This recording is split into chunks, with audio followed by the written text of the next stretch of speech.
I'd like to thank you so much for your comments and feedbacks on my last two videos.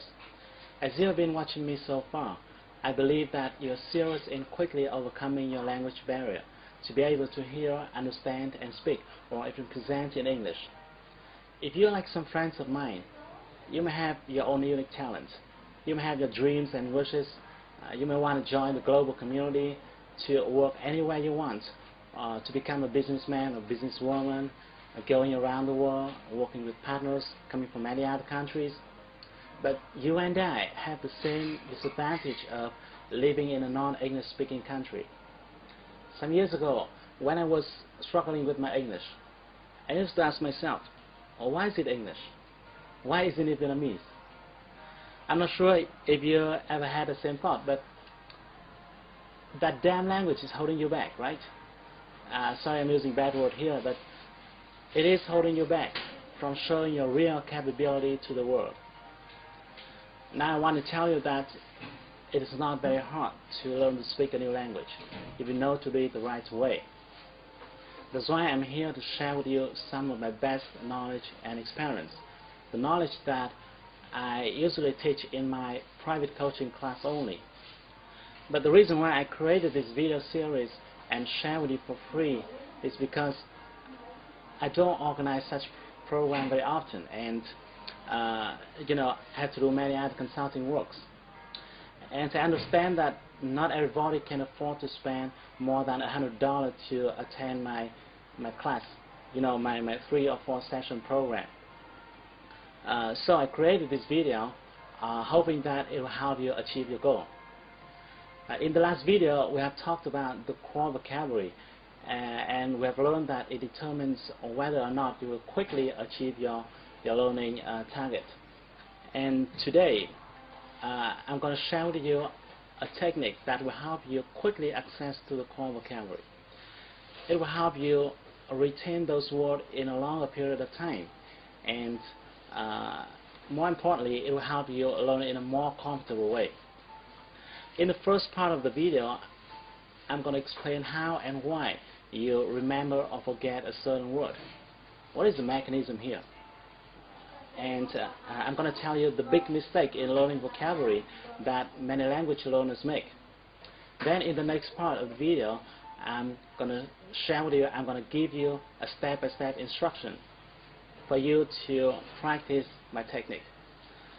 Don't worry, even though it took me almost 4 years to figure it out, but it won't take you more than 4 minutes to understand it. Once I tell you how, it's going to be super easy to follow. So are you ready? Let's start. Have you ever asked yourself why sometimes you could retain a piece of information for quite long the first time you heard or saw it, but when you learn language, when you learn English, sometimes you couldn't remember a certain word, even though it was not the first time you learned it. Even though it was not the first time you learned it, and the common case here could be you see some word which is familiar, but you can't remember its meaning. It happens all the time, right? You can't remember its meaning. Let me tell you why. Your brain will easily remember things that it can associate.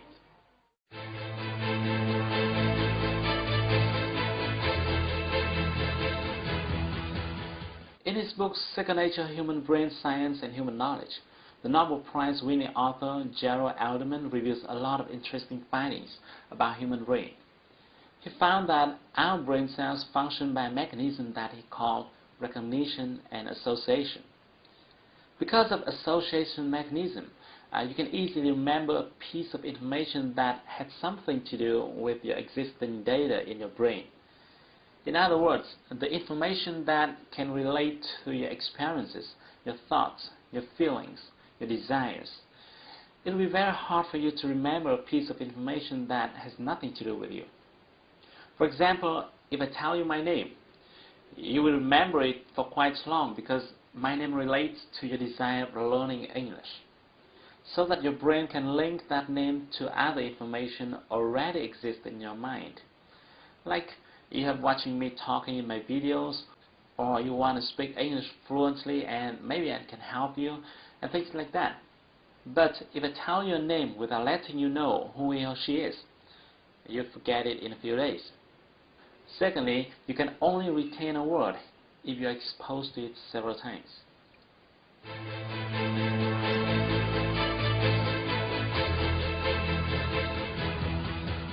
There's a very important point here, and many people don't know it.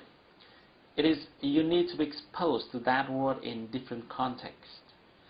It will be very difficult for you to remember a word if you learn it several times but in the same context. That's the reason why sometimes you learn a word in your class and then you wrote it down in a notebook.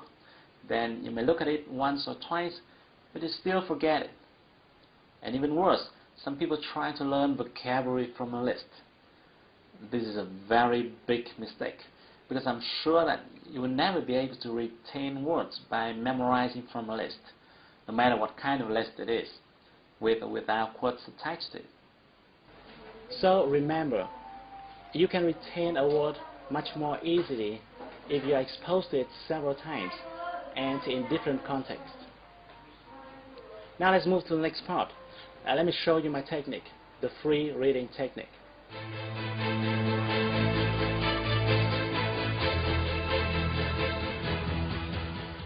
The reason why I call it free reading, because I want to distinguish it with the comprehension reading section that you usually find in the textbook.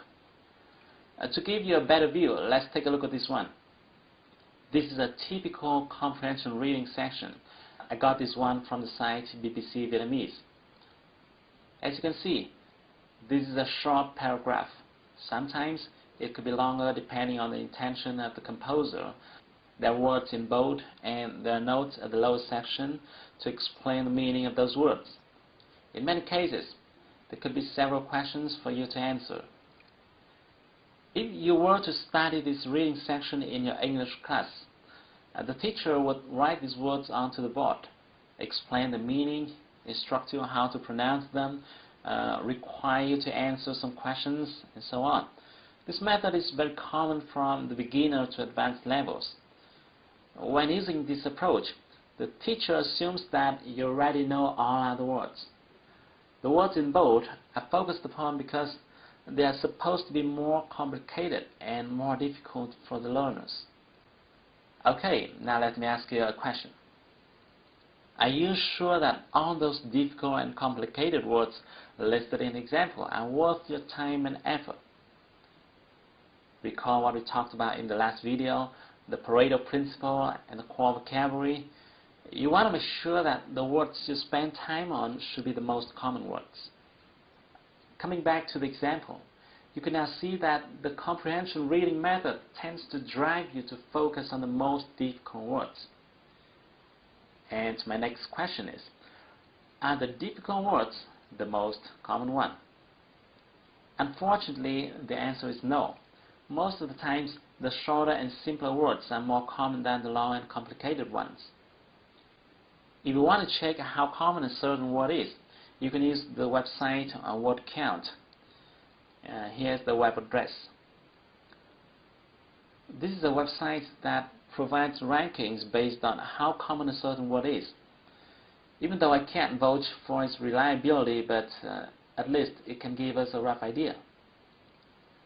All you need to do is to enter the word you want to check in the Find Word box and then click the arrow button next to it. Let's give it a try with the word humanitarian from the reading section. Here we go. We got a ranking of 11,000 plus. This result shows you that the word is far less common than the 3,000 most common words. Now let's come back to the example and see how we can approach it in a more efficient way. What we're going to do is that we are going to remove all bolds from the words in the passage. Because this paragraph is quite short, I need a long one to make my point clearer. So I simply did a search on Google and found this one. This is another article talking about the same story. Now what I'm going to do is I copy and paste it into the Word document. Now if you screen these two articles, you'll find some words that appear 2, 3 or even 4 times. Let me do it for you, and let me highlight the words so that you can see them more easily.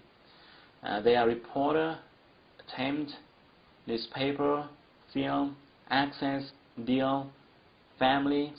The phrase "say on the videotape" shows up twice. Again, if you want to check whether these words are really common, check it out.